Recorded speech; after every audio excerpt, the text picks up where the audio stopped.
I'm not a fan of AstroTurf. Mm-hmm. I think Dick Allen of the Phillies, back when they first started getting AstroTurf, said it best. If a horse can't eat it and you can't smoke it, you don't want to play on it.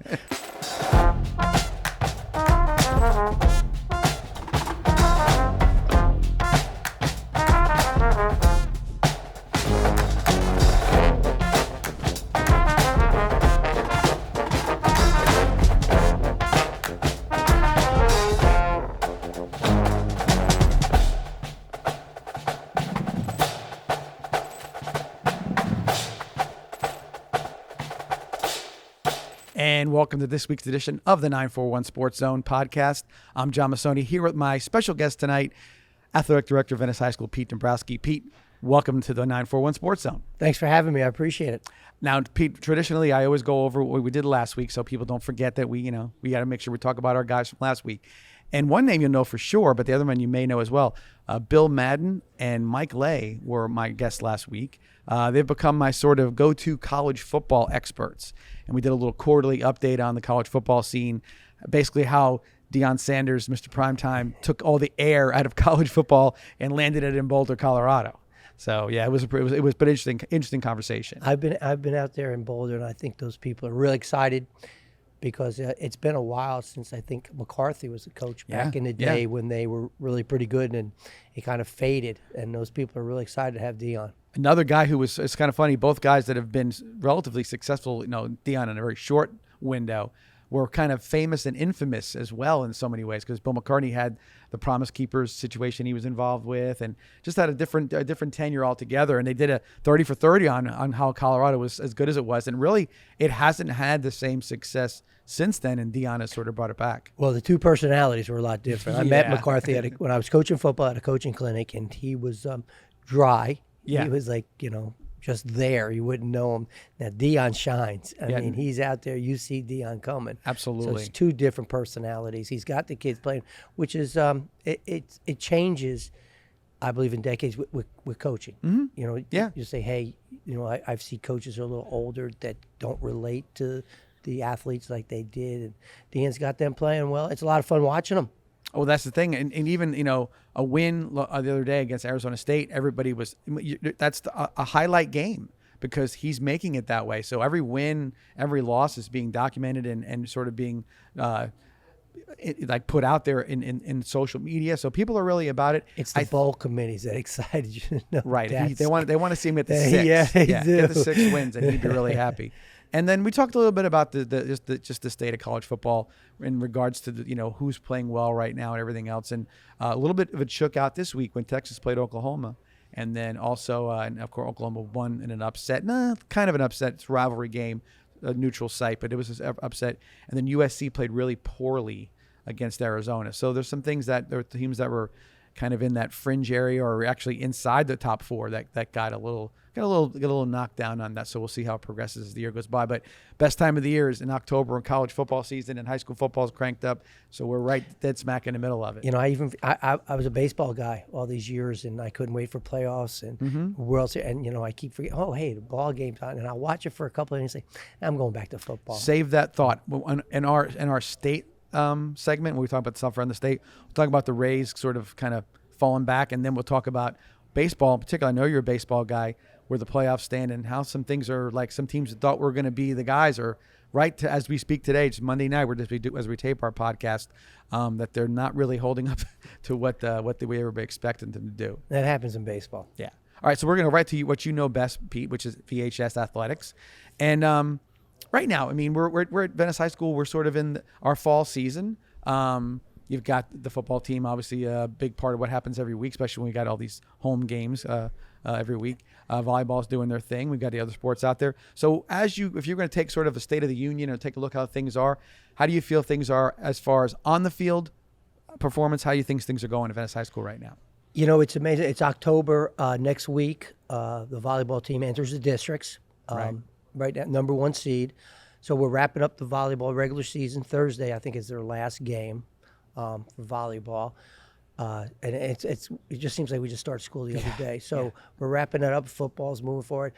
Cross country is doing pretty well in their competition and their meets. So we're wrapping up October, and the winter teams are now prepping for the season. They're Yeah. conditioning. Soccer's out there and wrestling, and everybody's getting ready. So it's just everybody's excited. It seems like a really good year this year. I think what's odd for us too is that we do start earlier. So like you see, so nationally, schools around the country, maybe they don't go back to school until Labor Day. Right. We're actually Northern 2 or schools, 3 yes. weeks in, depending on how the semester falls. So for all those teams, they're starting their season in mid-August or mid to late August. So you get September, which was a 5-week month for a lot of folks, and then you have the October. So when you get to this time in October, it sort of is you're kind of into the season because you're not playing 82 games or you're not playing 162 games or 17 football games. That's for that matter. So yeah, you are sort of like in the final 2/3 of that stuff. We've had you got big district game against Sarasota. When we're there, we win. We're the district champs. Then you got homecoming. Yep. And another the IMG team, and then you've got CIA coming in, and that's the end. Yeah. And then we start playoffs. It's quick. Yeah, and then soccer starts. Like I said, we move soccer over to or they're on the road, or they go over to the Vesa, so that they're not scheduling in when the football team's there. So that's another thing we have to juggle, is to make sure we can get their games in. I tell them try to play on the road so that you can play home. And it's difficult to schedule because I don't do any scheduling. No. I leave that all up to coaches. I have ADs call me, and I'm like, why don't you just let your coach? They know when they want to play and where they want to play. I won't schedule because I know when I coach baseball, I didn't like playing on Mondays. You didn't know what the kids were doing on the weekends. Yeah. Whatever we did during practice, you come Monday, you had to refresh their memory, especially baseball, football also. You got to refresh what we're going to do against the team. That's when you see some film. So I never like to play on Monday, but there are ADs who call and want to play on a Monday. Yeah. So I won't do it. I leave that up to the coaches. And I think, isn't that based on somehow how the structure of the county does stuff? That a lot of county ADs have a lot more hands-on. I don't deal day-to-day stuff. Mostly, I deal with the high school ADs. I really I don't even talk to any county ADs, even our own. That's for another story, right? So on the field, everything's going well. Yeah. So off the field, like things, you've talked about your job has a lot of facets to it. Obviously, you are supporting the coaches and the student athlete as much as you possibly can. I try. But you're also, you have to raise money, and you have to do, it's about gates and paying for different things and everything else. How much of that is of concern and or time consuming for you in so many ways? Everything's time consuming. I mean, Saturday I spent the time on the phone from 7:30 to 1:30 because had the beach volleyball tournament, and unfortunately a motor went on the air conditioner in the old gym. Okay. Which we didn't know. So I'm calling facility. Brian Wheatley's calling me. We don't have air. I'm trying to get air in the old gym for the fans and for the players. Right. And it was to 1:30. They said, hey Pete, the fan. They finally sent a tech out, and the fan was burnt out. So we got to come up with ways to keep the gym cool. After school, we had a lockdown somebody hit the button by accident. Right. So it was a lot. Custodian with the broom hit the lockdown button. But you have kids out on the field, which we've never practiced. What do these guys do? Here's a lockdown when you have people on the field. So we had a meeting today. I suggested, hey, maybe we need to practice after school, lockdown, severe weather drills. Right. Nowadays you don't know anymore. It's just that.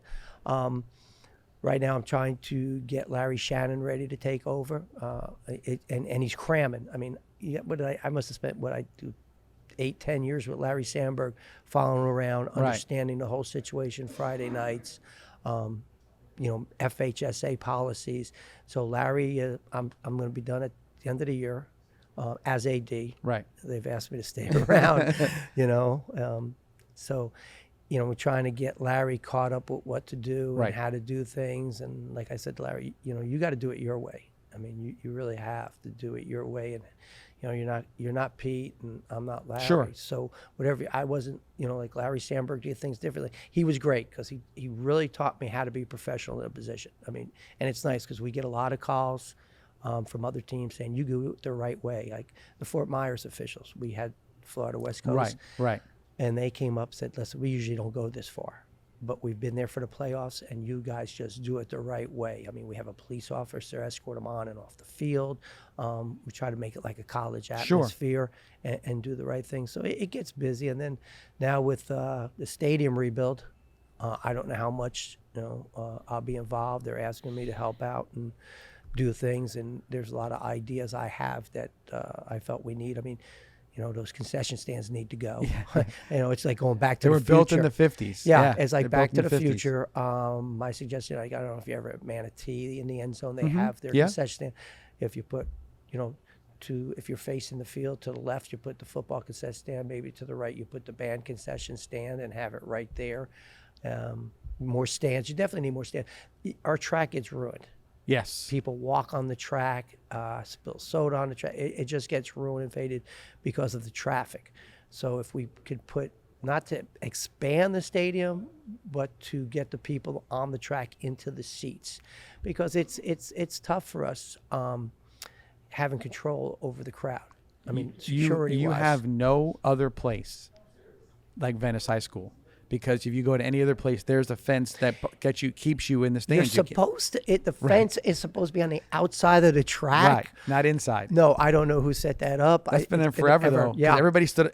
Yeah. Listen, I stood on that fence. Everybody stood on that fence at some point in time. But probably back then they had the cinder tracks. They did. They probably had the cinder tracks where it didn't matter. It didn't hurt the track. You take a rake and you dragged it. So, but just on a security look, I mean, you've got people all over the place, and people, for the Rivalry game, we had to hire 12 police officers. Right. And then 5 security aides to help out. Just to, you want to keep it safe. You want it to be a family atmosphere. I'll tell you a story. One time a little kid, about 10 years old, and a deputy looked at him and said, "Where's your parents?" "Well, they're not here." And the deputy kind of got a little, like, "What do you mean your parents?" I said, whoa. I said, that's a compliment to us, that if a parent believes in us, that we put up an atmosphere that's safe where they can drop their child off and let them have fun and come back. So that's a left-handed compliment. Right. To me it was. And we've been very lucky that we have great fans.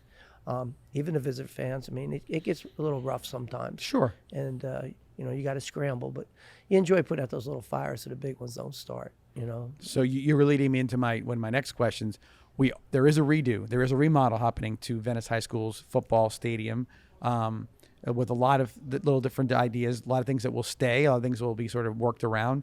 But one of the big things, maybe the most controversial thing, is our beautiful grass field that's been maintained so well over the years is turning into AstroTurf, like most other high schools, and especially in our county in particular, are turning into. And I do understand the reasons why. Maybe you can explain to everybody as to the reasons why and what the situation is. I don't know the reason why, okay? I don't know. I mean, it was just told we're getting AstroTurf. I mean, it wasn't, do you want it? I've seen high schools in the area. Riverview needed it. Necessity. Yeah, absolute necessity. Because the creek kept flushing over. Creek was rising. Yeah, it did. That Philippi Creek really, you'd go there. It hadn't rained in 3 weeks and the whole sideline's muddy. I'm not a fan of AstroTurf. I think Dick Allen of the Phillies, back when they first started getting AstroTurf, said it best. If a horse can't eat it and you can't smoke it, you don't want to play on it. I mean, that was his comment to it. And it's hard for me as an athletic director because I have to focus on everything. We have teams right now practicing in a retention pond. Right. I mean, we don't have the facility. It is true. Yeah, it is.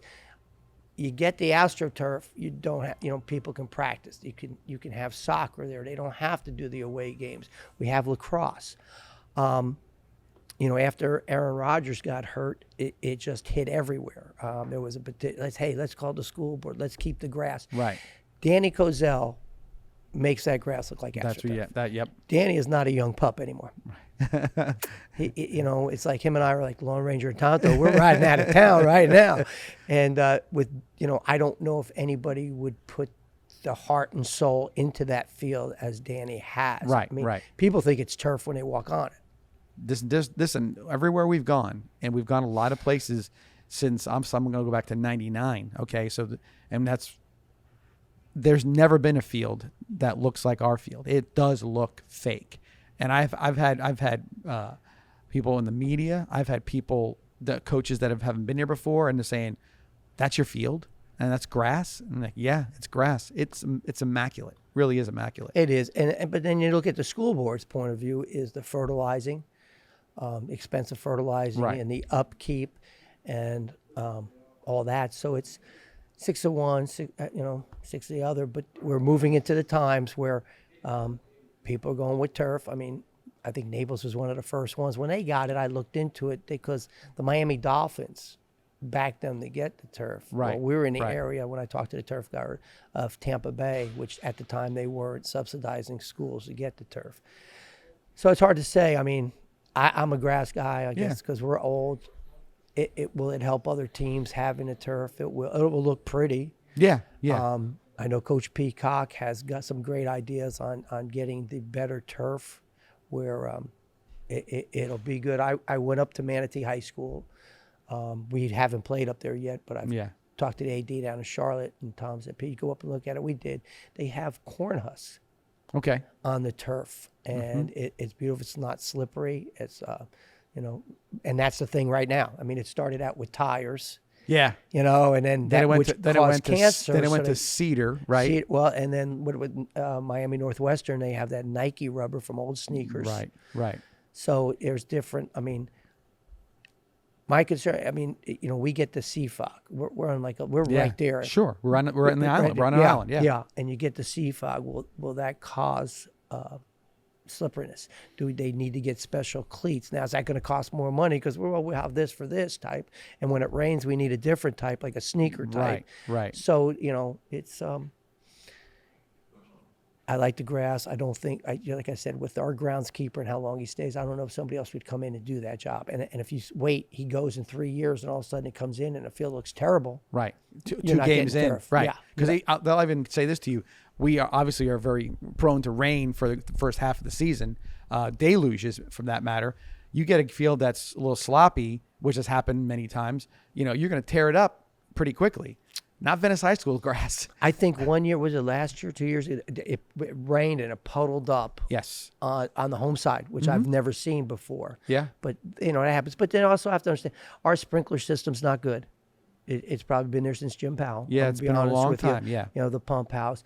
We also have salt intrusion into the water, which really hurt the baseball field. That's what I was going to say. That baseball really had trouble with that. They had trouble with that, and that's a concern with the football field also. So, and we tried to get reclaimed water, but I didn't know. I thought they gave you reclaimed water. Shows that I know. That's why I'm not in facility. And then there's a cost to pipe in reclaimed water, which would have helped us. So I think in the long run, I guess the best thing to do is put that turf in and just move on. I mean, it's good for 10 years. Yeah. You Yeah. know? And like I said, I would imagine. I wanted blue. You really go for something different. Yeah. But I will tell you that, I mean, I get it. We talk about it. Friends have talked about it. Guys that have played in that field, and they're like, man, it just seems like weird that it wouldn't be that way. But, you start adding all the things up like you just did. You realize there is some sort of administrative, let's say, benefits to it, as opposed to the idea that, we all want to play on grass fields. Now, here's a quick question. You said about how with Aaron Rodgers, now there's a big push for the NFL to put everything back to grass and sort of go anti-artificial turf. How long before that pushes down back to the high schools? It's like politics. I'm telling you, got half the people like it and half don't. Right. I mean, right now there's people saying, they're throwing, I've talked to people. Right. And I've gotten, here's this stat that it doesn't cause injury. It's less injuries. The padding they put on there helps in concussions. Right. And then you get the other half that said, no, the grass won't tear up the knee. You're not going to get caught. You saw Kelsey. I don't know if you saw the Kansas City game yesterday, and it looked like his cleat got caught up. But your cleat can get caught up in grass. Well, and then with the Jets with Aaron Rodgers, he gets then right away it's a turf. He's 40 years old too. He's like what, 2 years older than you? 30. It's a little bit. 39, going on 40. Or just turned 40. So yeah, oldest guy in the league. But the left tackle the right tackle for the Jets yesterday, who's been a great player for them for the last 2 years, blew his Achilles out on grass in Denver. So the injuries are going to happen. We all know that. Are the injuries going to be a little different? Yeah, I'm sure they could be. But I think in our situation as of today, the route they're taking, it makes sense. May not be the one that tugs at your heartstrings, but it's the one that makes the most sense. Well, I think the number one thing we have to always look at is the safety of the student athlete. Right. The student athlete's number one priority. Yes. So they bring forward his stats. I can bring 10 reasons why it should be grass, and we looked at 10 reasons why it should be turf. Right. So in the long run, maintenance-wise, beneficial to practicing. I mean, it hurts me, and you don't feel like you're really successful in your job when I see kids in a retention pond. Yeah. One thing I stopped with, they used to go to well field, and there's too much of a liability. Yes. To leave the field. I remember when I first came here in '91, we had baseball at well field. Yeah, that's what the baseball team played. And don't be late to practice. Right. Now, people have to understand the Venice High is on an island, and to get off that island, there are bridges. Especially during baseball season. Yeah, we start in January. Right. And February. So here comes a sailboat, and that bridge is up to, and now the kid's racing to get to practice on time. Right. Now him getting into an accident and getting hurt. Sure. Is not, so, it just got to the point that, listen, we used to practice at VESA for soccer. We just can't do that. It's just not. I don't, if you have a son who's a ninth grader, he's on the soccer. Pick him up and get him there. Well, no, he's getting in a car with someone. Yeah. Do you know who's getting? One of the kids will drive him to practice. You don't know. The kid who's a junior or a senior. Yeah. I don't want to sit across from my desk and apologize to a parent because I didn't do right and their child's not here. The facility's that's one not of the going to part. happen. Yeah, it's just not going to happen. It should never happen that you have to apologize because somebody got hurt over something that could have been avoided. Yeah, no doubt. With that, we'll take our first break of the night. Thanks to Douglas Jeep for always having us here at the 941 Sports Zone. Nice trucks here. There's some nice vehicles. vehicles. Look, there's Definitely pickup look around. trucks out there. And So, nice. come on down and talk to the guys down here doing a great job. And we appreciate them helping us every Monday night during this taping. Also, thank you to Truly Nolan, who sponsor our What's Bugging Me segment. So you'll get a chance to vent a little bit later on, as I will as well. So we'll do that near the end of our program. With that, we'll take our first break of the night and come back, and we'll broaden our conversation out a little bit, still staying within the high school area, but a little more broader, bigger picture kind of questions for you. So we'll be doing that when we get back here on the 941 Sports Zone.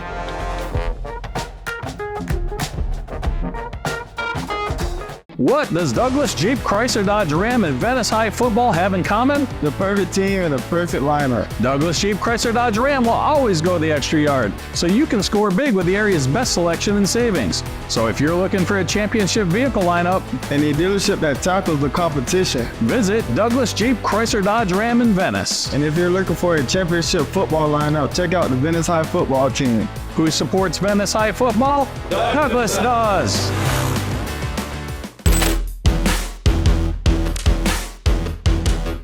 And we're back here at the 941 Sports Zone with Athletic Director from Venice High School, Pete Dombrowski. And Pete, talking a little bit about things that were kind of specific to Venice High School, but high school football, let's say, in the state of Florida. Looking around the entire state, all the states, you got to think that Florida, your opinion, my opinion, but I think it's some of the best, if not the best, sports in anywhere in the country. All sports, for that matter. I coached 7 years in New Jersey before I came down to Florida. And back in that day, it was Southeast, Manatee. I mean, Venice was a little different. They didn't have that speed. It was unbelievable to see that speed. It was like, whoa. Right. The quickness of the game was, to me, like almost at a college level. Florida is, I don't care what they say. I see people from Texas say, hey, we went to Plano. We beat them. You guys beat Plano? We showed them how Florida football is played. I've not seen Ohio football, California, Texas, but Florida, California, Texas, at the one time were the only ones who had spring football, so that college recruiters could get down there to see their recruits. Right. And then it caught on. But population's growing, and you're getting more and more. I mean, everything is getting more schools, more competition, more sports as they expand into doing more sports. And you've documented that with lacrosse and water polo and a few others that have come over the years. So that's also added to everything. But again, competitively, you can watch baseball, football, basketball, and say, "Oh, that kid played in our school. That kid." I mean, you're seeing that, and I'm sure they're saying it and all over the place. Obviously, I think I know the answer to this, but what do you attribute the success of the athletes that come out of Florida? What's the main thing you think? You said spring for football, but overall, is it just the weather being so good that everybody's out there more, or is it something else too that it maybe adds to their conditioning or whatever it may be? Now, years back, if you go back when we were younger, I mean, University of Florida, they weren't what they are today. Right. I think that bringing in coaches that they did, Spurrier, Bowden, started building a big success, and I think it's trickled down to the high school. Okay. I really do. We talked to a lot of high school coaches. They're coach. I mean, and I'm not saying this because I work at Venice. I think Venice coaches football, baseball. I think best in the state by far. Right. I mean, Right. if I'm at a new school and I'm the athletic director, I'm gonna try to get them. Yeah. And it's consistency too. Sure. Those guys never leave. And if you look at Venice High School, which I could talk about because I know Venice High School, every sport that coach has either been a JV coach, head coach, and moved up, an assistant and moved up, except for basketball. Luke Davis. Yeah. At the time, we were looking for a young guy, and he came from Northport within Sarasota County. But every sport there is somebody who was affiliated with Venice High School. Right. Before that. Some way or another. Yeah. Yeah, and I think that's important because they don't leave. And if you're coming in as an assistant coach, you're not going to say, oh, well, this high school down the road is looking for I'm going to leave. They know there's an opportunity if they want. Right. To move up. But just Florida, I just all year round. I mean, yeah, you play your sport every year. That's a big part of it. But I think, like you sometimes, I don't want to say, but if it's a culture thing or whatever it may be, but there is a large importance laid on athletics in the state of Florida. I mean, I see it. You see it with, and I know there's other, but I'm talking.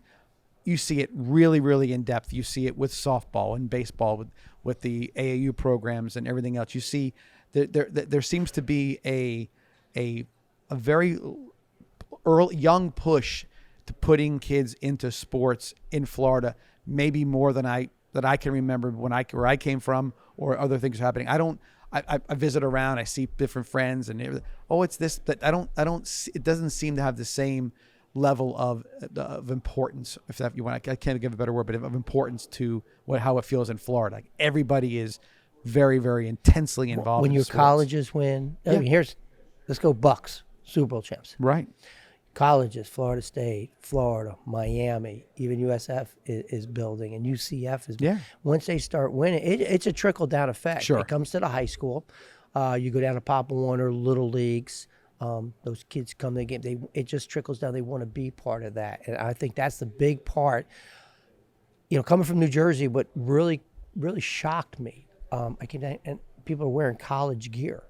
Mm-hmm. You didn't do that in you were a Giants jacket, a Jets jacket, Yankees. You don't see many people walking around with their Rutgers jacket on. Right. And that's really all we had. But here you come here. And across the board, people are winning, and I think winning is catches on. And it's relatable. A high school kid can look and say, I can do that. I can't be the next Aaron Judge, but I can be the next first baseman for whoever. When your programs and you see all the kids in Florida moving on and going places, you're like, hey, he's going somewhere. It's John, because we talked about John Peacock, correct? They do a good job. If that kid wants to get to the next level, they're going to find, for football, Division III, Division II, Division I, they're going to go find. They're going to get him a spot. Yeah, they're going to get him a spot. They're going to do that. So I just think it's just winning in Florida the way we do. I mean, you just think of another state where Super Bowl, national champs, right, high schools, golf. You name it. Yeah. Because I listen. I mean, why is IMG up there? That was Voluntary Sports Academy, and it evolved because IMG. I mean, for whatever it's worth, IMG has brought more notoriety to all the sports as well. So that's a lot to do with it. And you mentioned the trickle down effect from the colleges. I'm going to ask you a question that sort of came up, and then it sort of got put to the side, and then it came up again. This whole idea with NIL, which in college, where there's money being given through these collectives or just by getting a sponsorship with a potato chip company or whatever you may be. And I said, how long before it happens at the high school level? What's your opinion on that? Do you think it will have an effect, or is it something that just it can't ever happen? Can it happen in high school? Look at colleges. They've got stadiums where 100,000 people are seated. Right. The price they pay for a ticket, the advertising, ABC, NBC, ESPN, the sales they have for televising their game. High school kids aren't going to get that. Right. No matter what you say, you're not going to get $1 million on that. Maybe you'll get $20 to go use your, it's just not that big of a draw at a high school level as it is at a college level. Well, you're right. But one thing I will say to you in some ways, let's just say, and maybe this is happening for years and we just didn't really know about it. Let's say I'm just going to use the city of Miami as an example because the standard there for their football programs are just outstanding players all over the place. But you got kids that hey, Miami so-and-so needs this person, so-and-so needs that person. Hey, how do we do this? Well, why don't we sweeten the deal for you? You know what I mean? How long before, because they're seeing this, I'm not saying, again, it could have been happening for years. I don't know. I'm going to play naive. So you're saying kids, they're going to go to another school because of NIL. But again, maybe it's portal. Maybe it's not the kid directly. Maybe it's somebody else who's doing that kind of thing. My question is, first of all, a kid in Florida with the FHSAA, if you're on Florida virtual, a homeschool student can go to any school he wants. If you're on virtual school in your county, you have to only go to schools. So kids can get the opportunity to go and play where they want. I mean, and now the NIL will give them that would just use their image to make some. And my point is, even if you go to Miami Northwestern, how exposed is he or she to the community to say, oh, here's $100,000 a year is your image. I don't see that in high school. I don't think these kids can't get part-time jobs. It's hard. Right. Would I be? If they can use their image and make a couple dollars, they're not gonna. They'll make what a part-time job is. Okay, and that's really what I was going to get at and that's what I'm saying. I think that I tend to agree with you that it won't be that way because I don't think that there is enough dollars and cents in communities to provide that sort of enticement to go and sell your wares to somebody. I don't think that's there. But the idea is that you start to think about it because you hear it.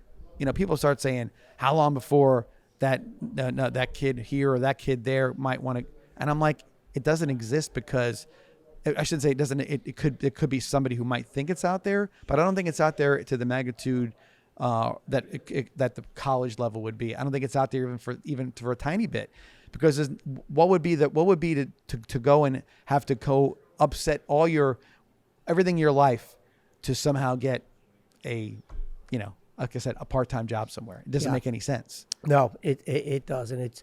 And high school football, high school athletics has changed immensely. I mean, it used to be if you coach a kid on a travel team, he couldn't go to your school. I mean, the policies from the FHSA has changed immensely. Every time you turn around, there's a different policy has changed where they allow it. A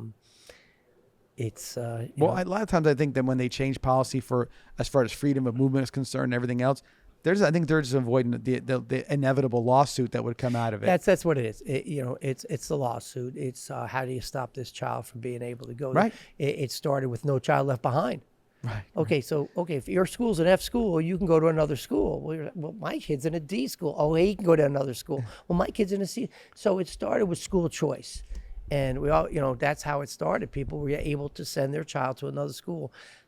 Do you go, hey, man, they got a great chemistry teacher, and I'm going to go. I want that. Yeah. I'm going to be a chemist. Yeah. Right. But if you have good, and I keep harping on people say, oh, because you're a Venice guy. It's not that I'm a Venice guy. It's just that when you want best for your child, you got to look at things. Sure. So you're going to look at academics. Absolutely. And it's an A school academics.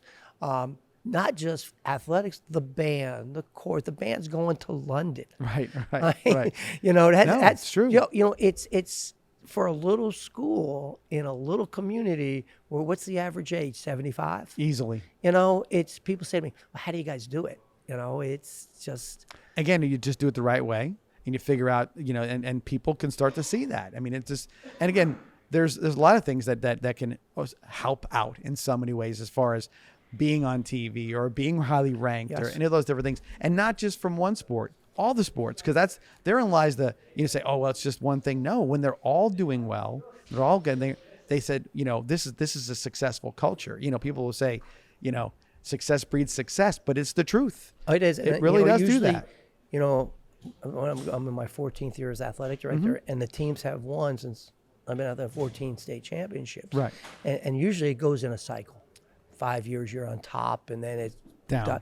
It hasn't here in Venice. Right. And like I said, I contribute that to our coaching staffs. They're 100%. out there. I did supplements the other day, and I'm looking, and I'm paying a guy $3,000 who's taking time, and I did it. I was a single dad. I had no. I changed my kids' diapers on a football field and a baseball field, for the money. And you're like going, it's really. And it wasn't, you didn't do it all year long back then. Now it's all year long. I see Craig, I see the track coach, Brenda Clark. These guys put their heart and soul into it. And it's just amazing, their commitment to the community. And I like I said, it's just, I thank God every day that, hey, thanks for landing me in Venice. I enjoy going to all the other sporting events when I can. Because when you walk up there, it has the same successful, familiar feeling that the football team does or everybody else does. You walk in, and you're like, or walk up to a baseball diamond, where you're like, okay, this is the way it's supposed to be. Tell people, go down Championship Hall in the gym. Yeah. We decided that we were only going to do winter trophies, except for the state runner-up, which is a great goal to reach the state runner-up. Sure. But every trophy in that trophy case is a district or regional championship. Right. And we have no more room. Build another building. we built. I added another trophy case. Yeah. I mean, we've got trophies from the 1960s. Sure. But there is, every time if the football team wins, I have no. It's squished in there. Yeah. It's like, oh, where's that one? And then the pictures when you win a state championship, we've got the big photos. So Yeah. If you're listening, if you've never, I'm not trying to, if you've never been down our championship hallway, just walk down it. Go see volleyball. I see visiting fans come in and they look, and the pictures. I had to put the volleyball picture over the gym doors because there was nowhere else to put it. And Yeah. you don't want to put it in a hallway out there because then people don't see it. So I think as we win, Larry Shannon's going to have to figure out what to do. Make more room Well, somehow. I was going to hang them right down the hallway and go, well, the fire alarm, and, whatever. All you that wanna do. important stuff. Yeah. You try and you come up with ideas, but it's just a great situation to be in. It really is. And, you get people make comments and they'll point their finger at you and make accusations. And, that's one part. And that's kind of what I'm getting at. The idea that you hear certain things and you see certain things, and it's like, oh, you must be doing what they do. No, you can't do those things. There's not enough enticement to ever have that happen. Yeah. And I said to everybody when they say, oh, if you think we're doing wrong, just show me the proof. Right. I mean, you get accusations because anonymous people. Show me the proof. Right.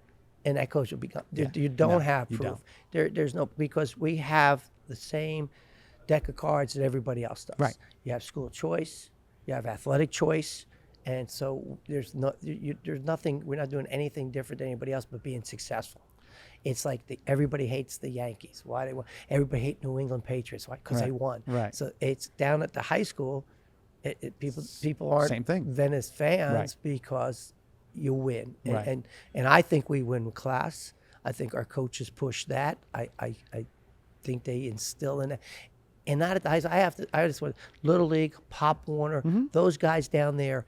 You guys breed this into our student athletes. Right. They're emulating what they say. You show us, because they played for us. Sure. They played for Nick Coleman. They played for Andy Siegel. They played for John. So they put that into these young kids, and they do it with class. And I think a lot of it starts down low, and it just moves up, and our coaches refine it. And No doubt. it's been awesome. I agree. One more quick question that came up just in the last week in the media. FHSAA is kicking around the idea of retooling the playoff system for football by having go back to the old classification, the 1A through 8A or whatever it would be, But then they're talking about having I guess like a super playoff, or what you want to call it, where the top 32 teams ranked no matter what level of classification you're at, the top 32 teams ranked play in their own playoff to somehow make a ultimate champion of whatever it would be. And then the rest of the teams play out the string and win championships in their classifications. I know it's been knocked around. They've put some ideas out there. Any opinion on it? All right, there's two ways to look at this. Yeah. I think all this playoffs, one, it's there for money. Yeah. Just like college. Right. FHSA is not a nonprofit organization. Well, the press release said could be televised on ESPN, Yeah. so they know they're looking for money. Yes. But the old days, if you won the district, you went on. Right. Then they added a runner-up, so we get more teams in there. And then this is what, I'm a traditionalist, I guess. Sure. Where's the rivalry? If I asked you right now, who's your rival team for Venice? Well, right now we'd have to say Riverview. Yeah. But when it was Lemon Bay. Right. We're losing those. If it's not competitive, if those teams are not competitive, the rivalries are gone, and we need the gate to continue to supplement our athletes with the best equipment we can so they don't get hurt. So when they do these 32 teams, you got to remember 15% of that goes to the FHSA. Right. And I'm all, I told them, I don't know why I'm giving you 15% because I'm doing all the work. Thanksgiving Day, Thanksgiving week, I'm setting everything. Here's your officials. I'm contacting officials. We're setting up, selling tickets. It's like you're working, but you're giving somebody, which I don't understand. So I don't like it. I don't. I don't get it because you're not really accomplishing anything. You're because if Venice plays a 1A school, right, and you beat them, which you should. And you're going to hear, you have to beat them. They beat, it's. Well, my thought was this. First of all, let's say you're the 32nd team that makes it in, and you got to play number 1 if that's the case. Wouldn't you rather be 33 and be the guy? Well, here's if there's a chance. I talked to the FHSA, and I thought, I know those guys up there. Sure. I had I personally know them. They're great guys. I told them when I retire, I'm coming up for a job. They said, come on up. But when they brought the rankings in for the simple reason, there are schools that like us are 3-team districts that aren't very good. Right. So your district champ is 2-8. Because they beat the other, and now they're going on to play, and they're like, we don't want to go. They had teams refusing to play in the playoffs because they knew they didn't belong there. Right. So the FHS is like, we got to do something on this. So that's where the power system started coming in. Gotcha.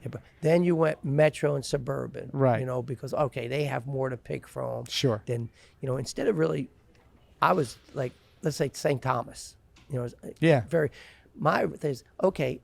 Anybody outside a 20-mile radius would be a non-traditional student, which they're out of their zone, so they would have to meet the requirements to attend that school. Sure. But what happens is, if you're a legislature or you're a congressman, and you're in this one state, you don't want to send your kid to that public school, so you're gonna do things for them. I'm not saying that happened, but there's lobbying, of course there is. Yeah. So that's but I just still think the FHSA I understand. As a traditionalist, I don't look at how many people complain about the NCAA playoffs. Right. Well, who ranks them? That was a stupid. Right. It's arbitrary. The ranking is a beauty contest, and you're not sure. Are they accurate? You don't know. No, you don't know. You can't tell in high schools. I laugh at preseason polls. That Bishop Gorman's number 1. Well, heck, they graduated 15. How do you know they're going to be number? You're hoping you're right. In college, those kids. And you're right. And so that's the point. Even though it's because everybody who makes the playoffs now wins a district. They had to win to get there. It wasn't a beauty contest. So you had to win something, some series. And you had the same teams in your district. Right. I mean, go back when you had Charlotte, you had Port Charlotte, you had Lemon Bay, you had those teams in your district, and you were pumped to play some because you saw them at the mall. And that's right. And you wore your jacket, and you're like, hey, you're wearing that jacket, and we beat you? Doing the live stream, you always say, tonight we're playing Manatee, an old rival. Okay, there shouldn't be an old rival. We should be playing them all the time. Yes, it should be. It shouldn't be a scheduling issue. It should be part of the whole thing. And I think that's where. And another thing, I just right don't believe that if you're in a district, like, I get, I don't get. We had a 4-team district, and Northport had to do what they had to do. I Right. get that 100%. Right. They had to rebuild Sure. their program, and that's pretty smart what they're doing. They won last They're week. being successful. Yeah. And they beat Bayshore. Right. You know, I get that, but wait, why couldn't it be Braden River, Lakewood Ranch, Sarasota, Riverview? Have a 5-team. Then when you go to a state championship, like I had a school call me this summer, 2 weeks before the season, we don't want to play you. I'm like, what? Well, our coach quit, and he quit in May. I said, and you're calling me 2 weeks before. Right. You know, they didn't want to play, and it struggles. And I said, listen, I'll go try to. I get where you're coming from. I'll try to find a. But you're not going to. Nobody wants to play if Not you're in a 2 state weeks. championship. Yeah. I don't care if it's 6 months. Right. It is very difficult to find people to play you. You going to Miami, you're going to Cocoa. There's your transportation budget. Right.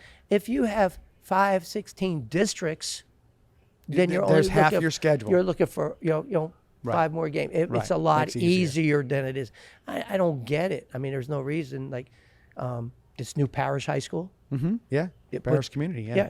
Make each district 16. If you're going to power rank people, what's the difference is the size then? Well, because you have Manatee and Palmetto and Lakewood Ranch in a district, and you have Venice, Sarasota, and Combine 'em. put them together. That would be a super district. Right. That's what you And need. that's what you Super. need. Don't give me super playoffs. Give Right. me super district to start a rivalry so you could bring fans in. Right. And then you're talking about the transportation is different. Everything's different. Yeah. You pack the house more. You It's would. 100%. It'd be a lot more fun for the, and that's bragging rights. I mean, I know Sure. we don't have malls anymore, but that's what you did. I used to tell the kids, you win this game Saturday night, you could walk down there with your You're the guy. girlfriend and hold your head high. Yeah. And those guys, they don't. That doesn't exist. Rivalry, it'd be like imagine saying Auburn and Alabama are going to play each other anymore.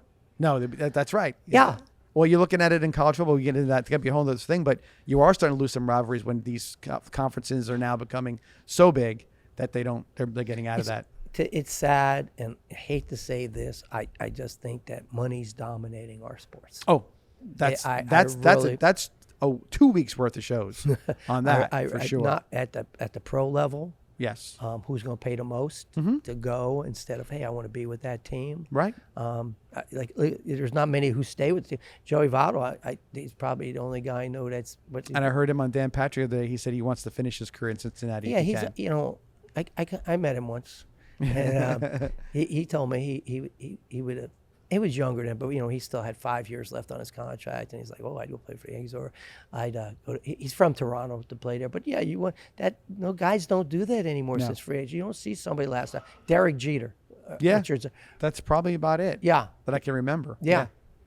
And Kershaw now for the Dodgers. Yeah, he's another guy. So you'll see if he makes it through the whole thing. Had a bad game, which is why I'll take a break right here because we're going to talk some baseball next. All right. We're going to give you a chance to get off Venice High School, and all your athletic directors have to talk a little baseball. Obviously, it is football season, but it is the best part of the best. It's in October in baseball, so it's always good to talk some baseball. not when right the now. Yankees aren't in it. I I don't know, it's think kind of so. weird. I mean, Yeah, a lot of teams, Yankees, Red Sox, and what was the third team? The Cardinals. Hasn't happened since I don't know how long, but each one of them was always in there. With that, we'll take another break and come back here. We'll talk a little bit of baseball about the Tampa Bay Rays out in 2 games, not the mistake for the local team, and what's going on currently. And then we'll talk a little bit more about college football as well at the end. With that, we'll take a break. Be back here at Douglas Jeep after this message.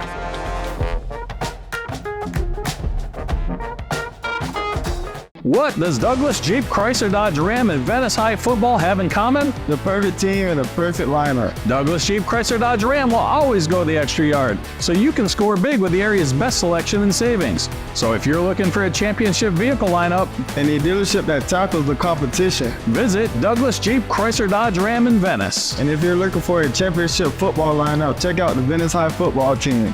who supports Venice High football? Douglas does.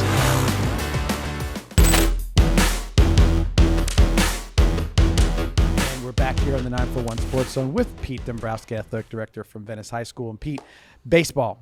Tampa Bay Rays, fantastic year, 99-63. Only got you second place in the American League East, and it wasn't the Yankees and it wasn't the Red Sox, it was the Orioles. That was a shock. The Orioles Did a great job, and now we started playoffs last week. Rays out in 2 straight games against the Texas Rangers, and it wasn't even close. No, that was a surprise. The Rays always have a great pitching staff. And they did I used to not go down show it. down to Charlotte and watch them. Even their single A's, they always did very well in scouting and drafting pitchers, and they just didn't. Whether they were tired, their arms got tired. You know what? Sometimes I think the Rays weren't getting ready, a team ready to play. They were getting a team to put a team on the field. Well, they had with distractions. injuries and distractions. Oh, big time. I mean, your shortstop gets sent out of Major League Baseball with accusations. I mean, dirty laundry sells papers. Yeah. So those reporters are in there probably asking them that same question over and over again. So they're again. not concentrating on the game. And you had the key players, Brandon Lau at the end with an injury. And you had guys that were just, the last week of the season, Rosarina wasn't playing. The other guys were not playing. So it's just weird. But if you look all across baseball, the Yankees, but the number of injuries that have plagued Major League Baseball is just.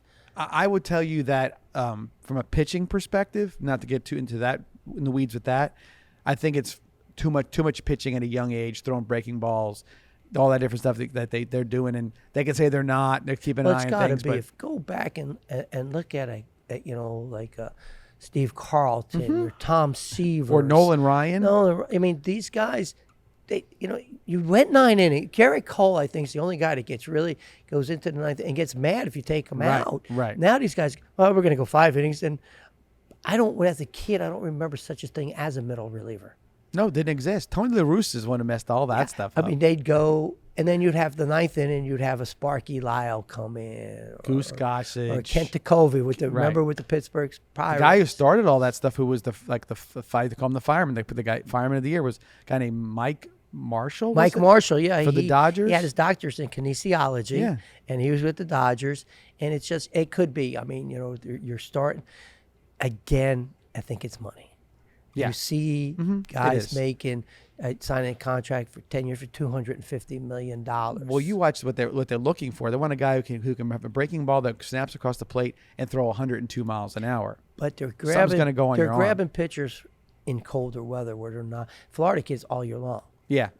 So if you notice, a lot of the kids are going from Ohio, Indiana, the cooler weather where they don't play all year round. Right. Which a lot of guys say, hey, they should play all the sports they can and just instead of one. But it does a wear and tear. You're getting kids that are in high school having Tommy John surgery. Preventative Tommy John surgery. And I've had it. I've had the ulnar nerve surgery because I didn't warm up correct. I just tried to come out, throw 100 miles an hour instead of because I was a little guy. But you're seeing kids even in junior high having these surgeries. 100%. It's an epidemic with that kind of stuff. So 96, 99, and 63 lose first round of the Rangers. Successful season or not a successful season for the Rays? Listen, I've always gone to it. Hey, they were at the dance. Right. They were dancing. Might have not been with the prettiest girls to dance, but they were dancing, and everybody else was home watching them dance. Right. So you got to be successful because you reached one of your goals. Our goal is you got to go stiff. You can't say my goal is the World Series. You can't do that. It's like at the high school. You can't say, "Hey, we're going to go to the state championship." Mm-hmm. You've got to get to the playoffs. They did that. They weren't successful at it, and unfortunately, the wild card bit, a 3-game series. 3 games, you're going to be in a 5-game series. Yeah, no doubt. As far as baseball is concerned, right now as we speak, Rays are on a roll. They're up 2 games on the Orioles, which is a big surprise. I'm not surprised. Orioles are young. Okay, they don't have that playoff experience. When was the last time Baltimore was in the playoffs? Right, but Brooks Robinson was playing. Yeah, well, but I mean, in the American League, they really were they were the team that never really lost, didn't have big dips, stayed the course. Once they passed the Rays in July, they got 2.5 games up. They maintained that lead the entire way. The pressure isn't as strong as it is going into the playoffs. Right. No, I got you. When you're a young guy, how many of those guys really have playoff experience? Right. This is going to help them for next year. That's just my opinion.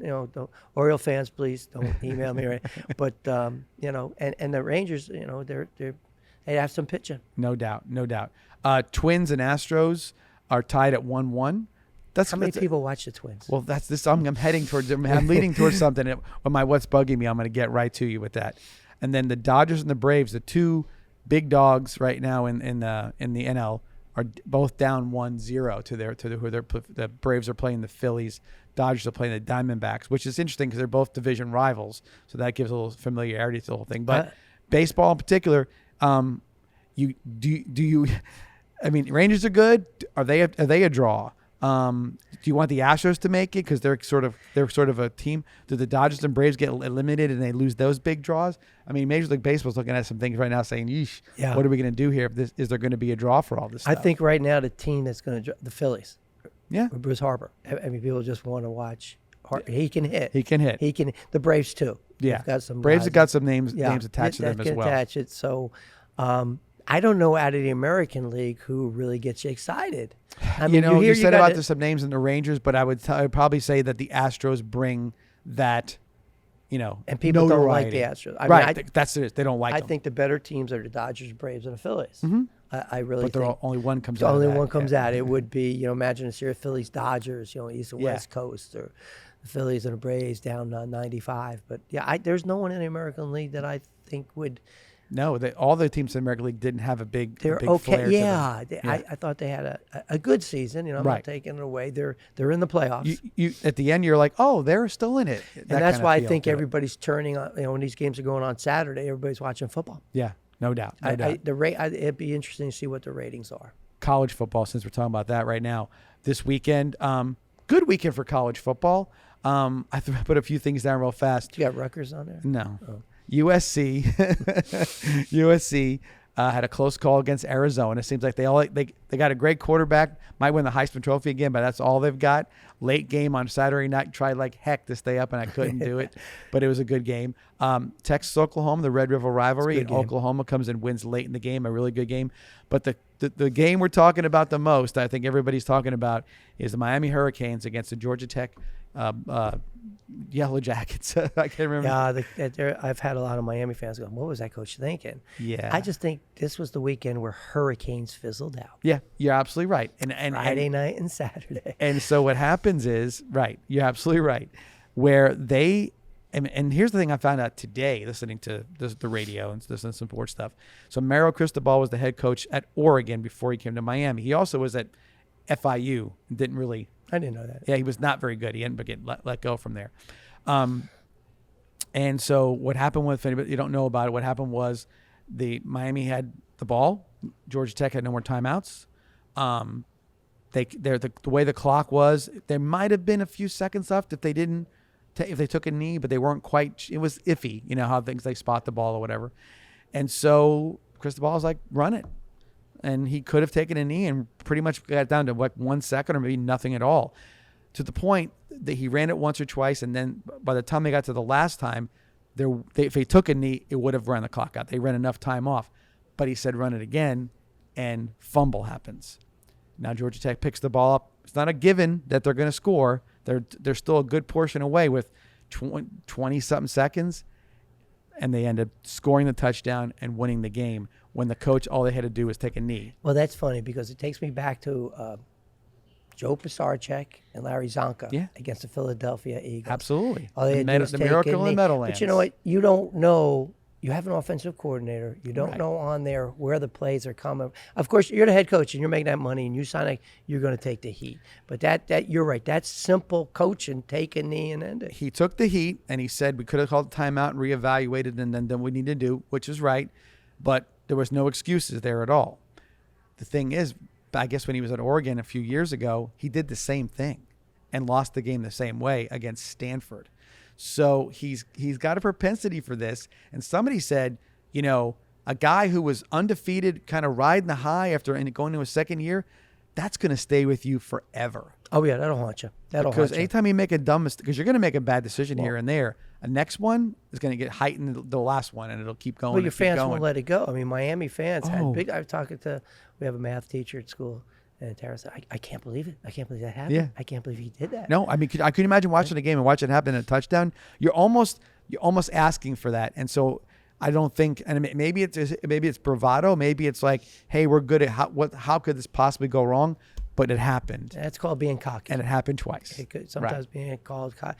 Whether, I could see if he was trying to score because, you know, the more points you put Sure. up, your power Looks rating better. goes up. Right. Yeah, I mean, But it he hurt wasn't. Florida State He was with in the what middle of Duke the is- field. Yeah, and so what were you thinking? We don't know. That's going to be a tough one to get over. Hopefully it doesn't ruin their season, but it might. You never know. It could be a spiral situation. And it's up to how he takes it into the locker room. Right. And how you got to lift the kids. I mean, that's a tough You loss. got to own that with those Yeah, kids. you got to say, hey guys, that's mine. I'm going I to trust it. Whatever we You know, just I we got to remember- do better by you. You Yeah. know, back in the days, as a coach, if you make something stupid, remember getting a videotape and taking it and burying it. Yeah. And saying, listen, we're We're not not- even watching Yeah. this film. We're burying this film and we're moving This on. should be motivation for us to You go the rest of the way. you Right. got to get over that. All right, with that, we'll take our final break of the night, come back and do our What's Bugging Me section. And if you have any predictions you want to make, crystal ball, some things, you can do that as well. It's up to you. If I did, I'd be in Vegas with I it. know that too. I say it all the time. 'Cause I hit my first prediction so many 6 months, 8 months ago, whatever it was. And I was like, and we're like, we're riding high. We're good to go. And it's been downhill ever since. Yeah, no doubt. With that, we'll take our final break of the night, come back here for the Truly Knowing What's Bugging Me section. And we'll also be back here at Douglas Sheep to wrap up our conversation with Pete Dombrowski. See you back here after these messages. What does Douglas Jeep Chrysler Dodge Ram and Venice High football have in common? The perfect team and the perfect lineup. Douglas Jeep Chrysler Dodge Ram will always go the extra yard, so you can score big with the area's best selection and savings. So if you're looking for a championship vehicle lineup, And a dealership that tackles the competition. visit Douglas Jeep Chrysler Dodge Ram in Venice, And if you're looking for a championship football lineup, check out the Venice High football team. who supports Venice High football. Douglas does.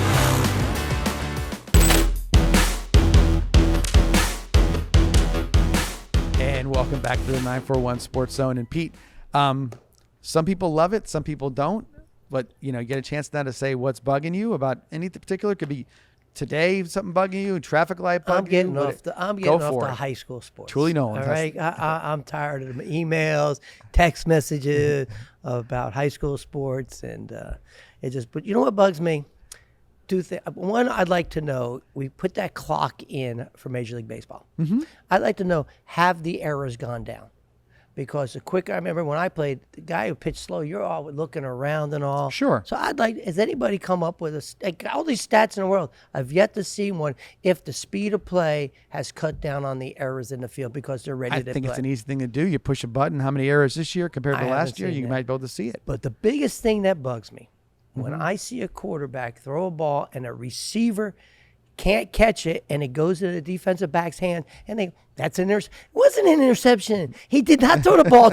He did not he did not make a bad read. He threw it to a receiver who should have caught the ball, but no, tipped it. It got intercepted and it goes against the stats of the court. Let's change that. Let's change that tomorrow to it's a tip pass interception. That does not go. Well, you could actually, if you wanted to do it that way, because you had mentioned something about it earlier, and I kind of thought about this. So what you could actually have is receiver. It could be part of a category of a fumble. So let's say it's not a fumble, but it's something that would be categorized the same as a fumble. Well, the It's fumble their goes against that turnover. running back. Right. So But so you this say shouldn't go. Maybe it should go against the receiver. That's saying it That- goes yeah, against the that receiver. tipped If you- interception. If you have a ball that's clearly in your radius to catch or whatever you do, and you miss it and it's tipped, you're right. I think that should be something that is because remember these guys, these quarterbacks, there's incentives in their contract. Oh, yeah. For certain things. I'm sure it's interceptions and just it's touchdowns and Bugs whatever me. it I may hear, be. defensive back makes a nice pick. I'm into Well, that. But don't bobble the Listen, ball. And at least the receiver goes like this and taps himself in the chest. oh my yeah, fault. my fault. Yeah, come on. But that hey, he intercepted. He's got 10 interceptions in his last 3 games. Yep, I've yep. seen Baker Mayfield. That's what I like Baker. Okay. He had the best commercials in the world. Oh, he You did. got I did to one, admit, yeah. him and his wife when he was the Very brother, good, Those yeah. are awesome commercials. He had a couple of tip passes that go interceptions, and it's going against Baker. Mm-hmm. Yeah, And I yeah. like to don't take it against Baker. Let's change those rules. NFL, if you're listening, change the rule. Nice. Very That's good. what's bugging me. All right. That's bugging Pete And that, and Dombrowski. I need a raise. For me, what's bugging me tonight, I'm calling about baseball. You mentioned a little bit about it. Having a 3-game series after you play 162 games. And you now the Rays could have gotten swept in 3 or in 5. I mean, three games right in a row. But a 5-game series should be the minimum you do anything. You mean to tell me you can't do that? Because look at the time gap we had with baseball. When those series ended, there was a few days where no baseball was being played. And we talked about, I wonder what they're doing and how these, man, try to find baseball and then have a delay. And but then the benefit goes to the division champ because now you got 5 days to rest your players. Right. Where you're going to do a 5-game and then go into another 5-game series. So, but the idea would be that it just seems like when you play 162 games, why would you not be able to make 2 more games to make the series go? Well, remember back in the day, they didn't even have the runners-ups in there. Yeah. And I don't know. And if this I get it. I don't know if this is the age of the hurry up baseball thing. And by the way, all the other rules I'm good with because it is better than to see somebody undo their glove 17 times and twitch and do whatever else they do.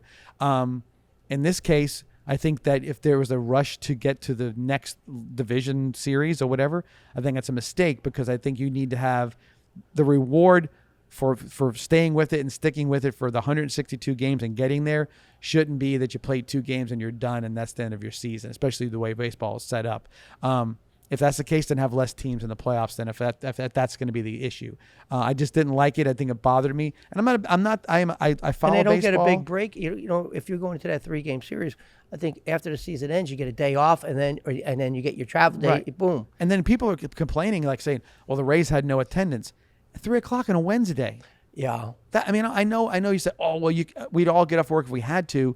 It's hard, man. That's a tough thing. And then everybody's thinking, oh, they'll win. It'll be okay. And then the price of tickets, because, St. Pete area, there's a lot of retirees. Right.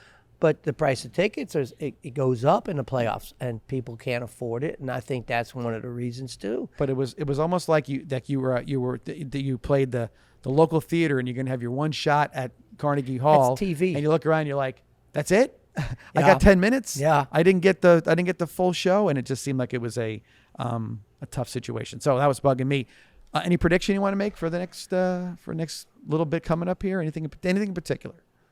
No, I'm hoping I'm pulling for the Phillies. Okay. I'm hoping Rutgers wins the game. Listen, They're doing 3-1 wins to Wisconsin, but we scored. I like.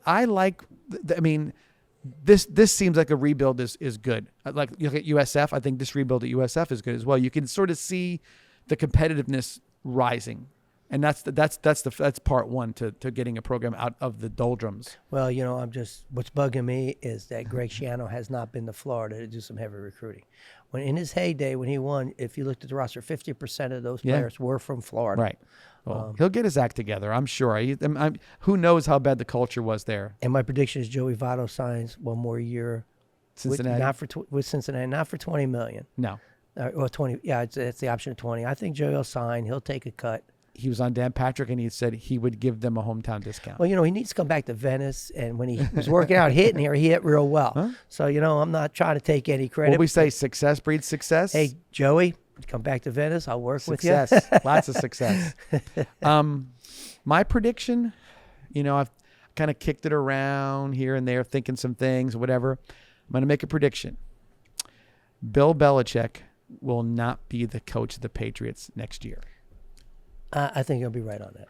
And I got one more. I think they're going to give him a chance to resign, but that'll be he will not be the coach next year for the Patriots. Like you said, as you get older, you don't relate to the athletes like you used to.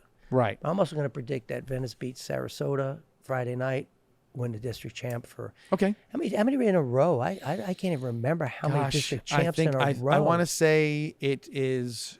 I know there was a glitch there in the middle.